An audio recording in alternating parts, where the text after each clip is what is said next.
नमस्कार दोस्तों। कहानी की शुरुआत में हमें एक सुंदर सा लड़के को देखते हैं जिसकी आंख जंगल के बीचों बीच खुलती है और उसका बॉडी देख के लगता है जैसे वो अभी पैदा हुआ है। उसके पूरे बॉडी में एक भी कपड़े नहीं होता और ना ही उसे कुछ अपने बारे में याद होता है। उसे कुछ नहीं पता था कि वो कौन है, कहाँ से आया है और जाना कहाँ है, कुछ भी पता नहीं होता है। अब भटकते भटकते वो शहर तक पहुंच जाता है जहां पे सारे लोग उसे इस हाल में देख के काफी हैरान थे, क्योंकि वो बिल्कुल नंगा होता है। वो शहर में सभी चीजों को ऐसे देख रहा था जैसे मानो वो पहली बार देख रहा हो। और तभी यहाँ पे पुलिस आ जाती है और उसे थाने ले जाते हैं। उसे बिना कपड़ों के शहर में घूमना दिखाने की वजह से गिरफ्तार किया गया था। यहाँ पे पुलिस वाले जब उससे बात करने की कोशिश करते हैं तो वो उनकी बातें समझ नहीं पा रहा था और ना ही वो किसी को अपना नाम या अपने बारे में कुछ बता पा रहा था। इसीलिए वो पुलिस वाले खुद से उसका नाम कायल रख देते हैं। इसके बाद कायल का मेडिकल चेकअप किया जाता है, जिससे दो बहुत ही बड़ी बातें सामने आती हैं। पहला ये कि उसके पेट में नाभि नहीं होती और दूसरा ये कि उसकी बॉडी बिल्कुल परफेक्ट होती है। मतलब ना ही उसकी बॉडी में कोई पिंपल और ना ही कोई झुर्रियाँ होती हैं, जिसे देख के डॉक्टर भी हैरान हो जाते हैं। अब जब तक उसकी और भी रिपोर्ट्स आ रहे थे, इतने में उसे खाना देके उसे सबके साथ डाइनिंग हॉल में भेज दिया जाता है। अब कायल वहां से आकर बैठ तो जाता है, लेकिन किसी चीज को कैसे खाना है उसे कुछ भी पता नहीं होता। वो अपने सामने बैठे लड़के की नकल करते हुए वो भी उसी की तरह खाने लगता है, लेकिन वो लड़का कायल को उसका नकल करते देख लेता है, जिसे देख के उसे लगता है कि कायल उसका मजाक उड़ा रहा है। इसीलिए वो लड़का कायल को मारने के लिए उसकी तरफ जाता है, लेकिन तभी यहाँ पे डॉक्टर आकर उसे समझाने लगते हैं। अब इसके कुछ देर के बाद जब सारे लड़के बाहर ग्राउंड में होते हैं तो यहाँ पे वही लड़का कायल के सामने आकर उसके चेहरे पर एक जोर से मुक्का मारता है। यहाँ पे कायल नीचे गिर जाता है और देखते ही देखते उसका पैंट भी गीला हो जाता है। अब उनका अजीब बिहेवियर देखकर गार्ड ये समझ नहीं पाता कि आखिर इनका क्या करे, और तब वो सेंटर के साइकियाट्रिस्ट निकोल को बुलाते हैं, जो यहाँ पे कायल से सवाल जवाब करते और उससे ये पूछने की कोशिश करे कि उससे हुआ क्या है। अब निकोल उससे बात करने की कोशिश करती है, लेकिन कायल उसकी कोई भी बातों का जवाब नहीं देता। इसीलिए निकोल उसे एक स्केच बनाने के लिए कहती है और हम देखते हैं कि कायल चंद लम्हों में बिल्कुल एक प्रिंटर की तरह स्केच बनाता है। यहाँ पे वो एक कपल का स्केच बनाता है जिसे उन्होंने जंगल में देखा था। इसके बाद निकोल कायल को अपने साथ अपने घर ले जाती है ताकि वो निकोल के बारे में और जानकारी इकट्ठा कर सके कि आखिर इसके साथ हुआ क्या है और वो आखिर ऐसा बिहेव क्यों कर रहा है। दरअसल निकोल को ऐसा लग रहा था कि कायल के साथ ज़रूर कोई बड़ा हादसा हुआ है, इसीलिए शायद इसे कुछ भी याद नहीं है।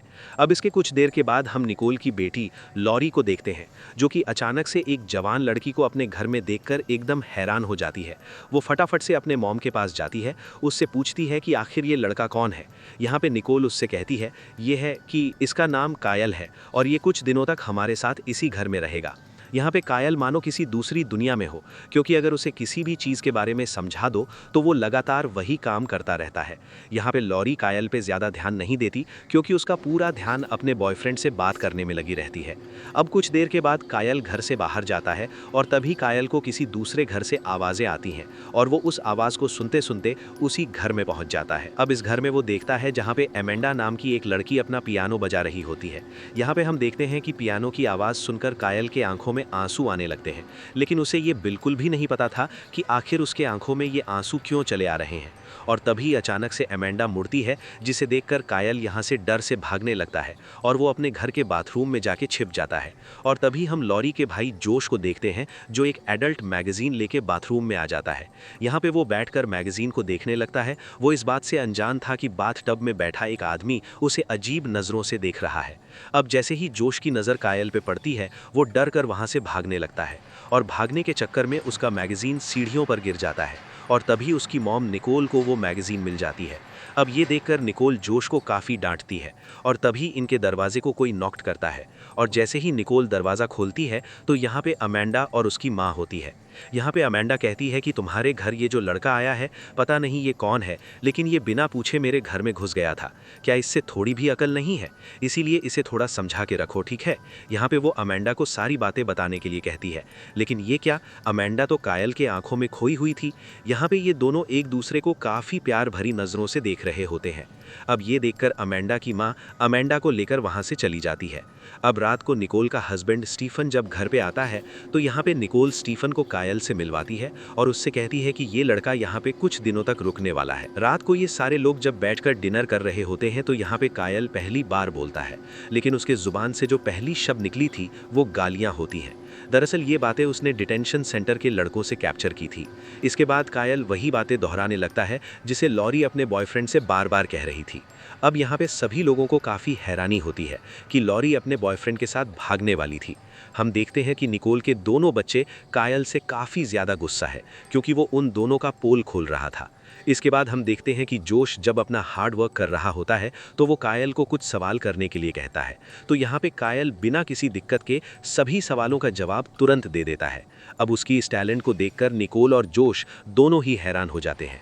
अब इससे एक बात क्लियर हो जाती है कि कायल ना तो बेवकूफ़ है और ना ही उसकी समझ में कोई कमी है, बल्कि उसकी अजीबो-गरीब हरकतों के पीछे कोई राज छुपा है। इसके बाद जब कायल का आईक्यू टेस्ट का रिजल्ट आता है तो सारे डॉक्टर्स भी हैरान हो जाते हैं क्योंकि उसका आईक्यू लेवल 400 से भी पार होता है। अब ये देखकर डॉक्टर्स उस पर और भी ज़्यादा टेस्ट करने का डिसाइड करते हैं। इसके बाद वो डॉक्टर्स जब उसके दिमाग का एमआरआई टेस्ट करते हैं तो उन्हें पता चलता है कि कायल का दिमाग एक नॉर्मल दिमाग से काफ़ी ज़्यादा डेवलप हो चुका है। उसकी ब्रेन एक्टिविटी इतनी ज़्यादा तेज़ होती है कि या तो वो कोई एलियन या कोई रोबोट हो सकता है। इसके बाद यहाँ पे रात हो जाती है और निकोल कायल को अपने घर ले आती है। तो यहाँ पे निकोल जोश से निकोल के साथ अपना रूम शेयर करने के लिए कहती है, जो कि उसको बिल्कुल भी पसंद नहीं आता। अब रात को जब सारे लोग सो जाते हैं तभी कायल देखता है कि लॉरी गेट से बाहर कहीं जा रही है, तो कायल भी उसके पीछे पीछे जाने लगता है। यहाँ पे हमें पता चलता है कि लॉरी एक पार्टी में गई थी। अब वहाँ का माहौल देखकर कायल भी उसके साथ ज्वाइन कर लेता है और तभी यहाँ पे पुलिस आ जाती है। अब यहाँ पे एक पुलिस ऑफिसर लॉरी को पकड़कर यहाँ से ले जाने की कोशिश करता है और तभी कायल गुस्से में आकर उसे रोकता है। यहाँ पे उसका चेहरा काफ़ी अजीब हो जाता है और यहाँ पे कायल सांप तरह आवाज़ निकालने लगता है, जिसे देखकर सारे लोग हंसने लगते हैं। लेकिन जब वो अफसर कायल को हथकड़ियाँ पहनाने के लिए इसे पकड़ने की कोशिश करता है, कायल बहुत तेज़ी से अपना बचाव करता है, जिसे देखकर वो अफसर गुस्सा हो जाता है और वो अपने डंडे से कायल को मारने के लिए जाता है। लेकिन कायल बहुत ही आराम से उसके सारे वार से बच रहा होता है। अब ये देखकर अफसर को शर्मिंदगी महसूस होने लगती है, इसीलिए वो बिना कुछ किए यहाँ से वापस चला जाता है। इसके बाद कायल लॉरी को यहाँ से सेफली घर ले आता है। अब अगले दिन से वो अपनी गलतियां सुधारने की कोशिश करने लगता है और धीरे धीरे इस फैमिली के लोगों का दिल जीतने लगता है। इसीलिए वो सबसे पहले स्टीफन का कंप्यूटर रिपेयरिंग करके उसे ठीक करता है और वो उन सारे डॉक्यूमेंट्स को वापस मिला देता है जी कि वो महीनों से लाने की कोशिश कर रहा था। इसके बाद वो जोश के रूम को साफ करता है और उसके लिए एक नया मैगजीन लाके रख देता है। इसे देखकर जोश को लगता है कि हाँ, ये हुई ना बात, और ऐसे ही छोटे मोटे काम करके कायल ने इस घर में सभी का दिल जीत लेता है। यहाँ पे निकोलस सोचती है कि जब तक कायल के बारे में पता नहीं चल जाता तब तक मैं उसे टेम्परेरी अडॉप्ट कर सकती हूँ। लेकिन इन सब चीज़ों में सबसे अजीब बात ये थी कि कायल को रात को नींद नहीं आती थी और अब धीरे धीरे वो और भी ज़्यादा अजीब बातें करने लगा था। उसे खाने के बारे में कोई भी जानकारी नहीं होती कि उसके हाथ जो भी खाने का चीज़ लग जाता वो उसे ही खाने लगता था। इससे कोई फर्क नहीं पड़ता था कि वो कच्चा हो या पका हुआ हो। अब एक दिन कायल जब यार्ड में होता है तो एक वैन में बैठा आदमी उस पर नज़र रख रहा होता है। अब एक दो बार तो कायल ने उसे इग्नोर किया, लेकिन धीरे धीरे कायल को वो आदमी हर जगह दिखने लगा। अब यहाँ पे एक बात क्लियर हो जाती है कि ज़रूर कोई ना कोई कायल पे नज़र रख रहा है। अब कुछ दिनों के बाद निकोल जब कायल को डॉक्टर के पास ले जाती है तो यहाँ पे डॉक्टर एकदम हैरान हो जाते हैं क्योंकि कायल के बॉडी को अंदर से देखने पर उसकी बॉडी बिल्कुल नई दिखाई दे रही थी, जैसे उसके बॉडी में कभी भी जिंदगी में एक भी चोट न लगी हो। और तो और उसका दिमाग भी काफ़ी ज़्यादा तेज़ था। यहाँ पे डॉक्टर कायल को नींद की गोली खिलाता है ताकि उसे नींद आ सके, लेकिन इसके बावजूद भी उसे पूरी रात नींद नहीं आती। स्टीफन को लगता है कि शायद कायल के पास एक्स्ट्रा एनर्जी है, उसे जल्दी थकान नहीं होती और इसीलिए वो उसे अपने साथ सुबह दौड़ने के लिए ले जाता है।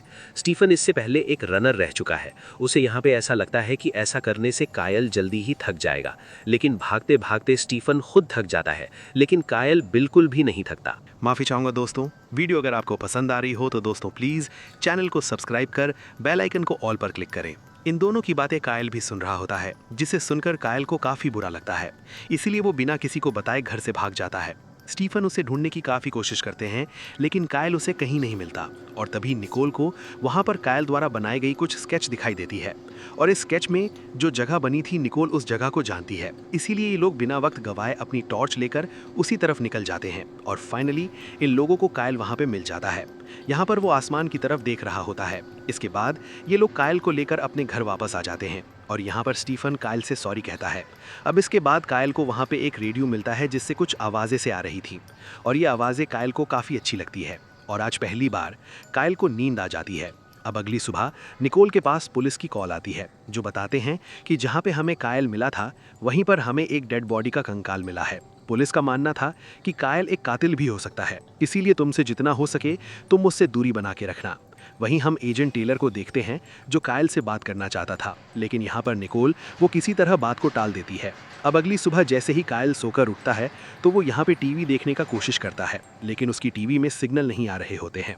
इसीलिए वो बिना छत के ऊपर चढ़ जाता है और वो एंटीना को बिल्कुल सीधा कर देता है, लेकिन कायल उतरते समय सीधा छत के ऊपर से ही नीचे कूद जाता है और उसे कुछ भी नहीं होता और उसे कूद अमेंडा भी दूर से देख लेती है, जिसे देखकर अमेंडा घबरा जाती है और उसकी गाड़ी कचरे के डिब्बे से टूट जाती है। और तभी कायल बिना किसी चोट के अमेंडा के सामने आ जाता है। यहाँ पे अमेंडा कायल को देखकर एकदम हैरान हो जाती है कि यार कायल तो इतने ऊपर से गिरा था, लेकिन उसकी बॉडी में एक भी चोट का निशान नहीं है। इसके बाद हम अमेंडा की जो पहले से ही कायल से काफ़ी ज़्यादा चिढ़ती थी और अब वो कार को देखकर अमेंडा पर काफ़ी गुस्सा होने लगती है। यहाँ पर वो अमेंडा को काफ़ी भला बुरा कहने लगती है और तभी यहाँ पर कायल आ जाता है। वो कहता है कि इसमें अमेंडा की कोई गलती नहीं है, इसमें सारी गलती मेरी है। अब उसकी बातें सुनकर अमेंडा की माँ भी चुप हो जाती है। अब रात को स्टीफन जब अपने घर पहुंचता है वो निकोल से कहता है कि पुलिस को एक बहुत ही बड़ी बात पता चली है, और वो ये बात है कि जिस दिन कायल पुलिस वालों को मिला था उसी दिन एक आदमी भी लापता हो गया था। वहीं पर हम एक आदमी को देखते हैं जो इनकी सारी बातें अपने स्पीकर पर सुन रहा होता है।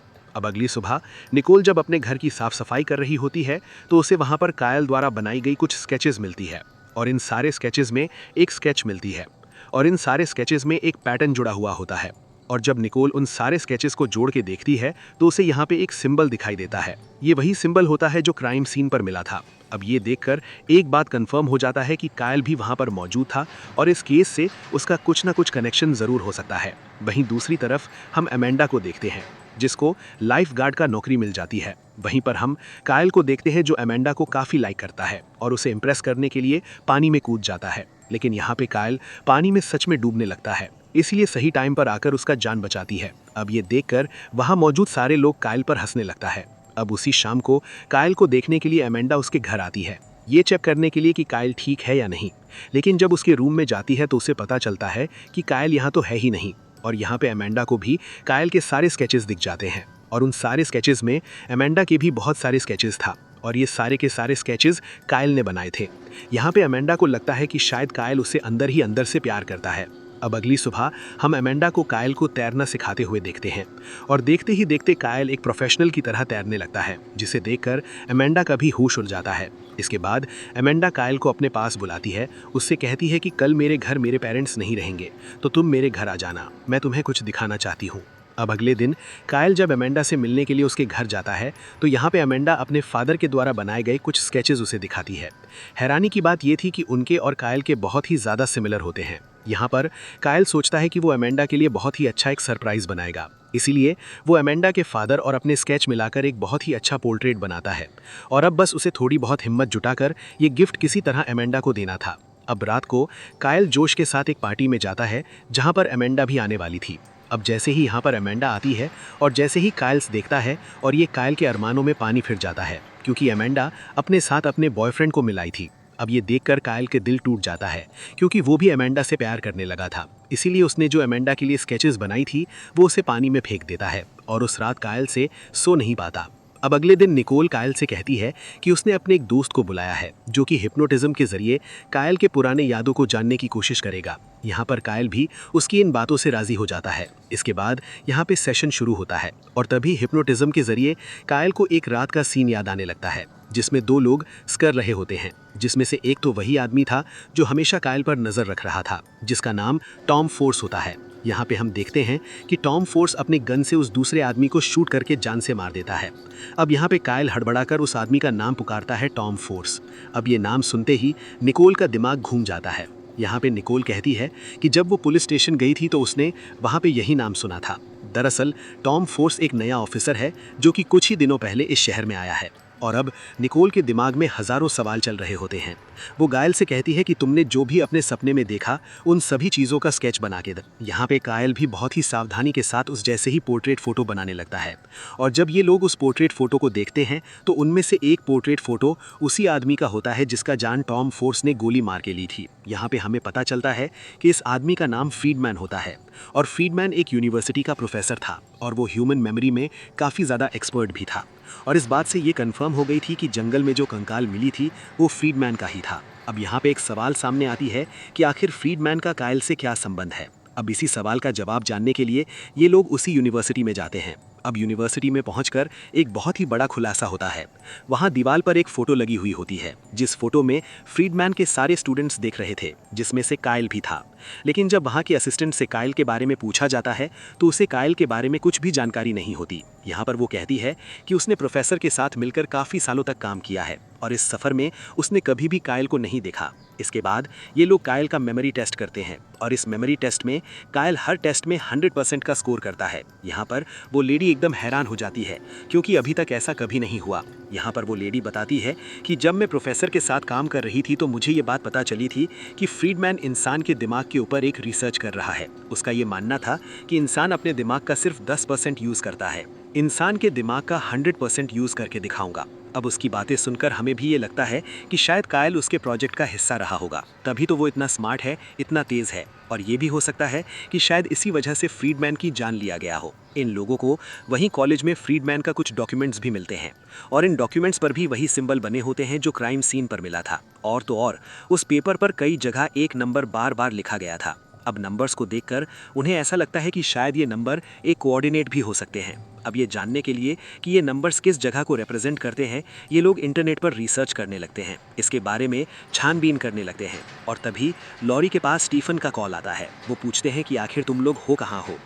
यहाँ पर लॉरी सब कुछ बताती है और कहती है कि हमें इन कोऑर्डिनेट्स के बारे में पता करना होगा। वहीं अब स्टीफन ने भी इन कोऑर्डिनेट्स के बारे में पता करना शुरू कर देते हैं। इसके बाद लॉरी के पास फिर से स्टीफन का कॉल आता है। वो बताते हैं कि कोऑर्डिनेट्स एक गवर्नमेंट फैसिलिटी की है जो कि मिलिट्री के कंट्रोल में है, जिसका मतलब साफ है कि ये कोई आम जगह नहीं है, बल्कि वहाँ पे बहुत ही ज़्यादा सिक्योरिटी होगी। अब इसके बारे में सच जानने के लिए कायल किसी तरह इधर उधर से उस फैसिलिटी के पास पहुंच जाता है और वहां से कायल अकेला ही आगे बढ़ता है। यहाँ पर कायल सिक्योरिटी डिफेंस को पार करते हुए अंदर चला जाता है, लेकिन तभी उसके पीछे से एक मास्क पहना हुआ आदमी उस पर हमला कर देता है और फाइनली यहाँ पर कायल की कराटे प्रैक्टिस काम आती है और यहाँ पर कायल किसी तरह उसका मास्क उतारने में कामयाब हो जाता है और हमें यहाँ पे पता चलता है कि ये आदमी कोई और नहीं बल्कि ये टॉम फोर्स है। यहाँ पे कायल को याद आ जाती है कि इसी आदमी ने तो फ्रीडमैन को गोली मार के उसकी जान ली थी। यहाँ पे टॉम फोर्स कायल से कहता है कि अगर तुम्हें जिंदा रहना है तो तुम चुपचाप रहो और अगर तुम अपने पास्ट के बारे में ज़्यादा जानने की कोशिश करोगे तो इससे तुम्हारी नई फैमिली की जान खतरे में आ सकती है। अब जाने से पहले टॉम फोर्स एक और बात कहता है कि अगर तुमने अपने आप की तलाश नहीं छोड़ी तो वो लोग तुम्हारी फैमिली को जान से मार देंगे। और इसी के साथ दोस्तों इस सीरीज़ का फर्स्ट पार्ट यहीं पे ख़त्म हो जाता है। तो आखिर कायल का पास्ट क्या है जिसके बारे में कोई नहीं चाहता कि कायल को उसके पास्ट के बारे में पता चले, और आखिर कायल के पास इतनी शक्तियाँ कहाँ से आई, ये सब चीज़ें हमें अगले पार्ट में पता चलेगा। तो दोस्तों अगर आपको इस सीरीज़ का नेक्स्ट एपिसोड चाहिए तो आप हमें कमेंट में नेक्स्ट लिखकर बताना। बाकी मैं मिलता हूँ कल एक नई वीडियो के साथ, और जाने से पहले चैनल को सब्सक्राइब ज़रूर से कर लें। धन्यवाद।